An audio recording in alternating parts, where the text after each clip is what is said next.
नमस्कार मंडळी, रामकृष्ण हरी. तर आज रामकृष्ण हरीवरून मी सुरुवात करते, कारण की आज आहे Ashadhi Ekadashi. I know video थोडा खूपच लेट येत आहे, पण काय करू, एडिटिंग करायला खरंच टाईम नाही भेटला. बाकीचे तर मी व्हिडिओ छोटे छोटे जे करून टाकलेत ना, त्यांना काही टाईम जास्त नव्हता लागत, त्यामुळे मी टाकले होते त्या दिवशीचे एकादशीचे चॅनलवरती.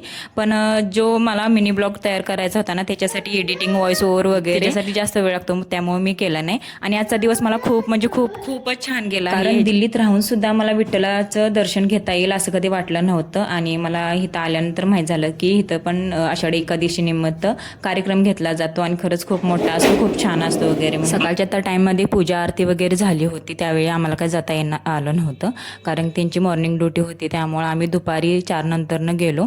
गर्दी काही जास्त नव्हती, थोडीफारच होती, कारण की सकाळी सगळे येऊन गेले होते, आरती वगैरे असल्यामुळे जास्त करून सकाळी गर्दी होती.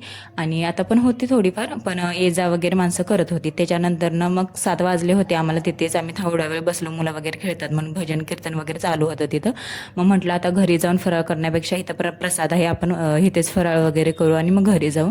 तो फराळ वगैरे केला. आणि आपला जेव्हा आपण उपवास असतो ना, तेव्हा आपण पदार्थ एवढे काही घरामध्ये करत नाही, पण इथे भरपूर होते आणि खूप टेस्टी पण होते. त्यामुळे छान असा फराळ केला. आणि त्याच्यानंतर म्हटलं आता घरी जाऊन काही फराळ पण करायचा नाही, त्यामुळे थोडा वेळ आपण इथंच घालवलं. मग मी हे नजारा बघण्यासाठी आत गेलो. खरंच खूप छान वाटलं बघून. आणि त्याच्यानंतर फुगडी वगैरे खेळत होते. त्याच्यानंतर आधीला श्रीला पण म्हटलं तुम्ही फुगडी खेळा, तर ते पण मस्त एन्जॉय करत होते. खरंच खूप छान वाटलं. आणि मी पहिल्यांदाच त्यांना फुगडी खेळायला सांगितली होती.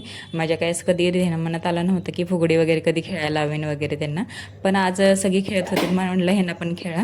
त्याच्यानंतर मुलांनी पण खरंच खूप एन्जॉय केला. आणि जाता जाता श्रीला प्यायचा होता माझा, तिथं माझ्या कोल्ड्रिंक्स वगैरेची पण सोय होती, त्यामुळे ते घेतलं आणि घरी जायला निघालो.